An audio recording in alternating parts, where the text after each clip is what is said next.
अगर आपका खोज एक ऐसा ट्रैवल डेस्टिनेशन है जहां भर भर के हरियाली है, शांति है, पूरा गांव वाला वाइब्स है, जहां लोग बहुत ही मासूम और मददगार है, इतने नाइव कि अगर आपको सुबह सुबह चाय की तलब लगी और दूर दूर तक कोई भी चाय की टपरी आपको ना दिखे, तो उस जगह के निवासी आपको अपने ही घर में चाय बनाकर पिलाएंगे और बदले में एक भी पैसा नहीं मांगेंगे। ऐसा है मोनरू के बासिंदा। और आज इस वीडियो में हम आप लोग को बताएंगे कि 21वीं शताब्दी में भी जहां छल कपट स्कैम प्रदूषण धर्म और भाषा के नाम पर विभाजन रेल दुर्घटना प्लेन हादसा अखबार के सुर्खियां पकड़ता है, वहीं 2 दिन का हमारा इस मोनरू आइलैंड का ट्रिप पूरा दिखा दिया कि ईश्वर का देश यानी गॉड्स ओन कंट्री कैसा होना चाहिए। और हमारी इस दावे को आपको विस्तार से समझाने के लिए, दिमाग में बैठाने के लिए, चलिए हम आपको वहां का कुछ फुटेजेस दिखाते हैं।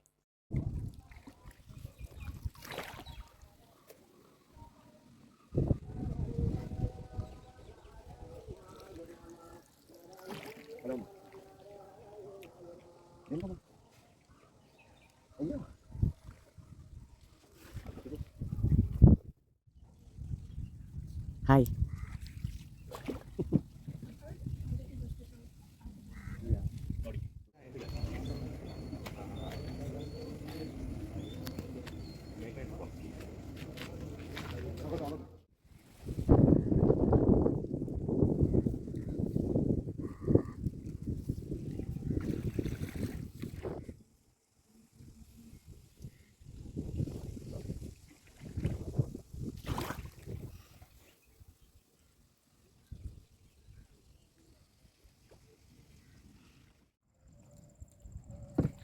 Shiva, what's up?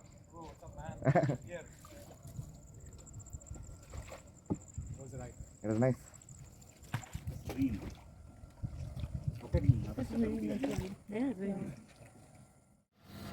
Full moonlight from Munroe island. इन सारे फुटेजेस में हमने कोई भी बैकग्राउंड साउंड या म्यूजिक का इस्तेमाल नहीं किया ताकि आप इस मन मोह देने वाली जगह का जो शांतिपूर्ण वातावरण है ना, उसको आप पकड़ सको। इस जगह का नाम है मोनरो आइलैंड और ये केरला का कोल्लम जिले में पड़ता है। और ये जो पानी आपको दिखाई दे रहा है ना, ये कोई नदी नहीं है, ये है अष्टमुदी लेक, जो केरला का दूसरा सबसे बड़ा बैकवाटर है। यहाँ का दिन शुरू होता है एक बहुत ही पावन गीत या श्लोक, हमें समझ में तो नहीं आया क्योंकि ये मलयाली भाषा में थी, पर इसे सुनकर बहुत ही एक दैविक अच्छा सा वाला फीलिंग्स आया। ये गीत पूरे द्वीप में बजते रहता है बिल्कुल सुबह सुबह, और ये आता है इस द्वीप के बहुत ही प्राचीन और पूजनीय मंदिर से।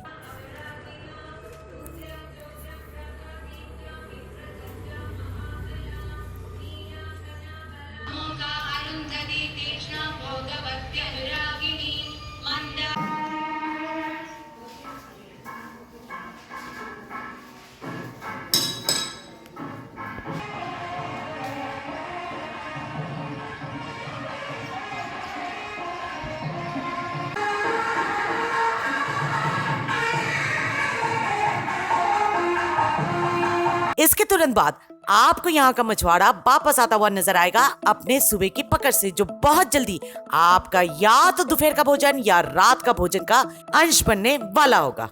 यहाँ पर हम आप लोगों को एक सलाह देना चाहेंगे, हमारी ये वीडियो देखकर इस छोटे छोटे मछलियों के पीछे पड़ मत जाइएगा। ये कुछ ज्यादा हमें स्वादिष्ट लगा नहीं, ऐसे हम ज्यादा मछलियों के फैन तो हैं नहीं सिवाय हिल्सा के, पर फिर भी हमें ये ज्यादा कुछ स्वादिष्ट नहीं लगा। पर ये यहाँ का निवासी बहुत ही हाथ चाट चाट कर खाते हैं। और उसके बाद हम अपने होटल के लॉबी में जो 4-5 हैमॉक्स थे ना, उसी में इसी तरह लैथ खाकर सारा दिन बिता दिया, क्योंकि यहाँ पर और तो कुछ करने लायक है ही नहीं। यहाँ पर ना तो कोई टूरिस्ट स्पॉट्स है, ना कोई प्लेसेस ऑफ इंटरेस्ट है देखने लायक, जहाँ पर आपको भागम भाग करके दौड़ के देखना पड़ेगा और फिर इंस्टाग्राम और एफबी में अपना पोस्ट डालना पड़ेगा। ऐसा कुछ भी नहीं है, सिर्फ रिलैक्सेशन, प्रकृति की गोद में एक वीकेंड बिताने का सबसे मस्त जगह है मोनरो आइलैंड। और हमें यहाँ पर लेजी करार मत दे दीजिएगा, क्योंकि हम अकेले बंदा नहीं है जो इसी तरह हैमॉक में लेटे हुए हैं। देखिए बाकी जो पर्यटक है वो भी इसी तरह मोनरो में अपना दिन बिता रहा है हैमॉक में लेटे लेटे। क्योंकि जगह है ही ऐसा, पूरा प्रकृति के बीच में आप रह रहे हो, उसको एंजॉय कीजिए। वो जो ऑफिस की जो जल्दबाजी कि आपको ये टारगेट पूरा करना है, ऑफिस जाना है, स्कूल जाना है, ये काम करना है, वो काम करना है, फलाना ढिमकाना, कुछ भी मत सोचिए, बस रिलैक्स एंड एंजॉय। इसी को तो कहते हैं ना वेकेशन। फिर भी अगर थोड़ा सा हाथ पैर मारने का जी करे ना, जैसे हम लोगों का भी किया था, क्या करे, जैसे कुत्ते को घी हजम नहीं होता है ना, वैसे ही हम शहर के लोगों को थोड़ा सा भी डस्ट हजम नहीं होता है। शाम होते ही चाय की तलब लगी और हम हाथ पैर मारना शुरू किए, यहाँ वहाँ भागना शुरू किए। और भाई साहब क्या ही बताए, हमारा यहाँ पर आप लोगों के लिए दूसरा सलाह ये है कि कुछ भी ढूंढ लीजिए मोनरो में, पर चाय की टपरी ना ढूंढे। कुछ भी नहीं मिलेगा आपको, एक भी चाय की टपरी नहीं मिलेगा। पूरा 15-20 मिनट या शायद आधा घंटा हम लोग पूरा मोनरो आइलैंड में भागते रहे, यहाँ वहाँ, एक भी चाय का ठेला नहीं मिला हमें। मजबूरन जब चाय का नशा पूरा चरम सीमा में पहुंच गया ना, तब एक अन्ना हम लोग का व्यवस्था समझकर अपने ही घर में बुलाया और अपने ही हाथों से चाय और कॉफी बनाकर हम लोग को पिलाया। बहुत देर से चाय कॉफ़ी ढूंढते ढूंढते फाइनली हमें एक चाय कॉफ़ी का दुकान मिल गया और वहाँ से हम लोग ने लिया बनाना चिप्स, आमंड, बिस्किट और पानी का बोतल। चलिए मिलाते हैं अन्ना से जो हमें चाय और कॉफ़ी का इंतज़ाम कर दिया है। हेलो अन्ना, थैंक यू चाय और कॉफ़ी के लिए। और बदले में एक भी पैसा नहीं लिया, बार बार रिक्वेस्ट करने के बावजूद भी एक पैसा नहीं लिया। तो हम लोग ने मजबूरन, क्योंकि उनका एक दुकान था जो नया हाल ही में खुला था, तो हम लोग ने आउट ऑफ ग्रेटिट्यूड वहाँ से बहुत सारे सामान खरीद लिए। और देखिए किस तरह से हमें वो पैकिंग करके दिए, कोई पन्नी या पॉलिथीन में नहीं, क्योंकि उससे प्रदूषण बढ़ता है। उन्होंने हमें न्यूज़पेपर में पैकिंग करके सामान दिए। उसके बाद हम लोग निकल गए बोटिंग के लिए, और वो मोटर बोट वाला फीलिंग नहीं, ये पूरा गांव वाला चप्पू चलाने वाला बोटिंग।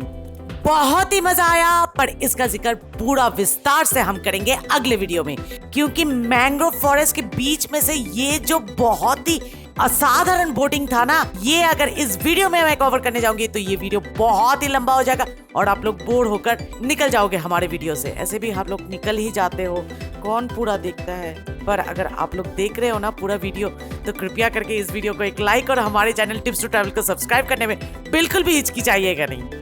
खैर, बोटिंग से वापस आकर, जो कि आते आते ऑलमोस्ट रात हो गया था, क्योंकि 3-3.5 घंटा का बोटिंग है ना, तो हम लोग ने किया रात को टोडी के साथ शुभ रात्रि। पर अगले ही दिन सूरज उगने से पहले हम लोग अपने बिस्तर से उठ गए, ताकि हम लोग ये पूर्ण चंद्रमा के रात को अपने कैमरा में कैद कर पाए। पर आज का दिन सुस्ती से बिताने वाला दिन नहीं था, क्योंकि एक तो हमें करना था कायाकिंग और उसके बाद 11 बजे से पहले हमें करना था अपने होटल से चेकआउट। सो बहुत ही सुबह सुबह एकदम घने जंगलों के बीचों से हम निकल पड़े कायाकिंग के लिए, और वहां पर की ढेर सारे मस्ती और मजाक। ऐसे आपकी जानकारी के लिए हम ये आपको बता देना चाहते हैं कि यहाँ पर पैडल बोटिंग भी होती है। तो अगर आप कायाकिंग जैसा रिस्की, मतलब कुछ को लगता है कि ये बहुत ही रिस्की अगर काम नहीं करना चाहते हो, तो पैडल बोटिंग ऑप्शन भी आपके लिए खुला है। अब आते हैं वीडियो के अंतिम पड़ाव में, जो शुरू होता है इस प्रश्न से कि यहाँ पर कैसे पहुंचा जाए। तो यहाँ पर पहुंचने के लिए सबसे चीपेस्ट तरीका ये है कि आप या तो वारकाला स्टेशन से एक डायरेक्ट ट्रेन पकड़कर आइए मोनरो टूरुटू स्टेशन। नाम को याद रखिएगा, मोनरो टूरुटू। या दूसरा चीपेस्ट तरीका ये है कि आप एलिप्पी से पहले तो आइए कोल्लम स्टेशन पे, फिर वहां से दूसरा ट्रेन पकड़कर आइए मोनरो टूरुटू स्टेशन। मतलब अगर एक शब्द में बोला जाए तो वारकाला शिवगिरी स्टेशन से आपको डायरेक्ट ट्रेन मिल जाएगा मोनरो टूरुटू स्टेशन के लिए। पर अगर आप एलिप्पी से आ रहे हो तो आपको ब्रेक जर्नी करना पड़ेगा, पहले आना पड़ेगा कोल्लम, फिर कोल्लम से मोनरो टूरुटू स्टेशन। दोनों ही हाल में आपको मोनरो टूरुटू स्टेशन में उतरकर एक ऑटो करना पड़ेगा आपके होटल तक का। ऑटो का भाड़ा ज्यादा से ज्यादा 100 रुपया होता है, और यहाँ पर कोई भी प्राइवेट कैब वगैरह नहीं मिलता है। पर अगर आपका निजी वाहन हो तब तो कोई भी बात नहीं है, बल्ले बल्ले एकदम। जहाँ से भी आप आ रहे हो, एलिप्पी या वारकाला, डायरेक्ट वहाँ से अपने भाड़े की कैब में बैठकर पहुँच जाइए अपने होटल तक में। यहाँ पर हम देना चाहेंगे आपको एक बहुत ही महत्वपूर्ण सलाह, क्योंकि वही हमारा काम है और हमारे चैनल का नाम टिप्स टू ट्रैवल जो ठहरा। तो सलाह आप लोगों के लिए ये है कि ज्यादातर टूर एंड ट्रेवल्स ऐसा करते हैं कि आपको एलिप्पी में ठहरा कर वहां से एक दिन के लिए ले आते हैं मोनरू में सुबह सुबह, और फिर कायाकिंग, बोटिंग, पैडल बोट वगैरह करवा कर वापस ले जाते हैं। ऐसा बिल्कुल भी ना करें, क्योंकि अगर आप ऐसा करते हो तो मोनरू की जो एक्चुअल एसेंस है, उसकी जो वाइब्स है, वो जो विलेज वाला रिलैक्सेशन, वो जो प्रकृति के बीच में रहने वाला आनंद, एक अंदर से जो अनुभूति, वो आप फील ही नहीं कर पाओगे। दौड़ते दौड़ते आओगे, अपना बोटिंग वगैरह करोगे और फिर दौड़ते दौड़ते वापस चले जाओगे एलिप्पी। ऐसा बिल्कुल भी ना करें, इससे मोनरू का जो एक्चुअल मजा है उससे आप वंचित रह जाओगे। और चौथा सलाह आप लोग के लिए तो ये है कि गर्मियों में गलती से भी यहाँ पर मत आइए। इतनी गर्मी पड़ती है यहाँ पर ना कि आप अंडा फ्राई बन जाओगे या बैंगन फ्राई, जो भी आपको पसंद है वो अप्लाई कर लीजिए। ना ही यहाँ पर बरसात के मौसम में आना सही रहेगा, क्योंकि उस वक्त बैक वाटर का जो लेवल है वो इतना बढ़ जाता है कि आधे से ज्यादा मोनरू के रास्ते पानी के तले चल जाता है। हम लोग यहाँ पर सर्दियों के मौसम में आए थे, यानी जनवरी के। उस वक्त भी कुछ कुछ रास्ता ड्यू टू हाई टाइड या लो टाइड, वो क्या कहते हैं ना, जो भी मसला हो, उसके वजह से कुछ कुछ रास्ता पानी के तले चल जाता था और हमें इंतजार करना पड़ता था रास्ता क्रॉस करने के लिए, या हमें वो रेलवे लाइन क्रॉस करके इधर से उधर जाना पड़ता था। तो बेस्ट सीजन है विंटर टाइम। और आखिरी सलाह आप लोगों के लिए ये है कि यहाँ तक देख लिए वीडियो तो जरूर आपको वीडियो बहुत ही अच्छी लगी। तो अगर अच्छी लगी तो इसे लाइक, शेयर और हमारे चैनल टिप्स टू ट्रैवल को सब्सक्राइब करने में बिल्कुल भी हिचकिचाइएगा नहीं। Click to see the next video and happy journey.